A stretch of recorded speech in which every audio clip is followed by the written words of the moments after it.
हमारे जनपद जौनपुर के मल्हनी विधानसभा उपचुनाव में कांग्रेस पार्टी के प्रत्याशी डॉक्टर राकेश मिश्रा मंगला गुरु जी के चुनाव प्रचार में लगे कांग्रेस पार्टी के सभी कार्यकर्ताओं से मैं बड़े निवेदन के साथ कहना चाहता हूं, साथियों, चुनौती बहुत कठिन है पर हिम्मत से काम लो, कदम से कदम मिलाकर जीत का दामन थाम लो।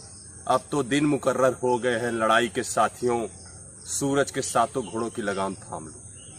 साथियों, जैसा कि आप देख रहे हैं कि क्षेत्र में एक तरफ बाहुबल लड़ रहा है, एक तरफ सत्ता का बल लड़ रहा है। आज हमारा प्रत्याशी डॉक्टर राकेश कुमार मिश्रा मंगला गुरु जी एक किसान के बेटा के रूप में लड़ रहे हैं।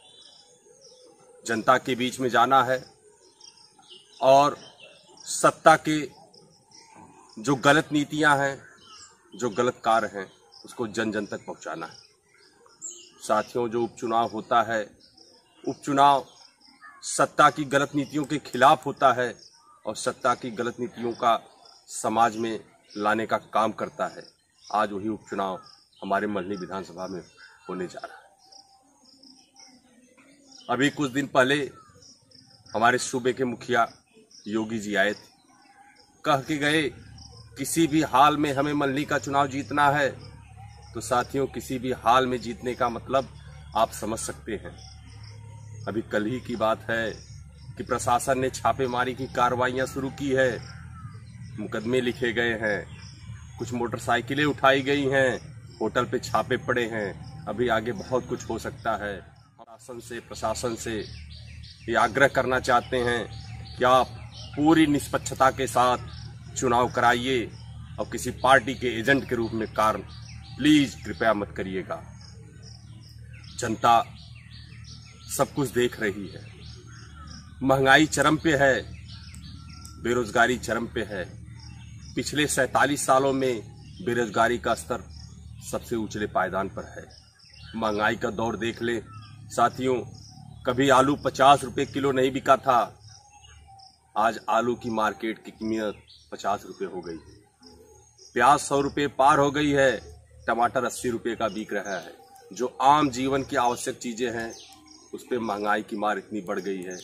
एक तरफ नौकरियां चली गई, वेतन कम हो गए, पैसे जेब में है नहीं और महंगाई बहुत तेजी से बढ़ रही है। और इस महंगाई का फायदा किसानों को नहीं हो रहा है, जो स्टॉक होल्डर हैं उनको हो रहा है, जो बिचौलियां हैं उनको हो रहा है। वो मालामाल हो रहे हैं और उन्हीं को सरकार मजबूत करना चाहती है।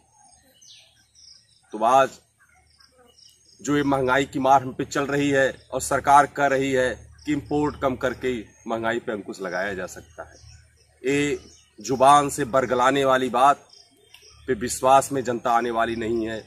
जनता विकास के मुद्दे पे वोट देगी, जनता बेरोजगारी के मुद्दे पे वोट देगी, जनता रोजगार के लिए वोट देगी, युवा नौकरी के लिए पाने के लिए वोट देगा और अब आपकी झूठे वादे और छलावे में नहीं आने वाला है। तो साथियों, इन मुद्दों को लेकर हम मल्हनी उपचुनाव के रण में हैं और इसमें हमें कोई शक नहीं कि एक तरफ संगीनों के साए में चलने वाला व्यक्ति चुनाव लड़ रहा है, एक तरफ सत्ता दल के मदमस्त शासन व्यवस्था में अपने आप को मजबूत समझने वाला बाहुबली चुनाव लड़ रहा है। साथियों, आप कार्रवाई की बात देख सकते हैं। 2 दिन पहले की बात है, क्षेत्रीय सांसद द्वारा मड़ियाओं में कैसी हरकत की गई, उनके गनर द्वारा एक सिपाही को खुलेआम पीटा जाता है, कोई कार्रवाई नहीं। भारतीय जनता पार्टी के प्रत्याशी द्वारा नोटें बांटी जाती हैं लेकिन कोई कार्रवाई नहीं। मल्हनी विधानसभा उपचुनाव में बगैर परमिशन के यादवेश इंटर कॉलेज में भारतीय जनता पार्टी के प्रत्याशी का प्रधान चुनाव कार्यालय खोला जाता है, कोई कार्रवाई नहीं। जब नॉमिनेशन की बात आती है, सभी प्रत्याशियों की गाड़ियां नॉमिनेशन स्थल से कलेक्ट्रेट से 500 मीटर पहले रोक दी जाती हैं, लेकिन भारतीय जनता पार्टी के प्रत्याशी की गाड़ियां काफिले के साथ जिला अधिकारी के मुख्य गेट तक, कार्यालय के मुख्य गेट तक पहुंचती हैं और बेरोक टोक वो अंदर ज्यादा संख्या में जाते हैं और बाकी सबके लिए आचार संहिता का हवाला देते हुए 2 लोगों को प्रवेश, 3 लोगों के लिए प्रवेश की अनुमति दी जाती है। एक ऐसी पार्शियलिटी है, एक ऐसी निष्पक्षता है। किस निष्पक्षता के साथ प्रशासन जो है चुनाव कराना चाहता है मल्हनी में।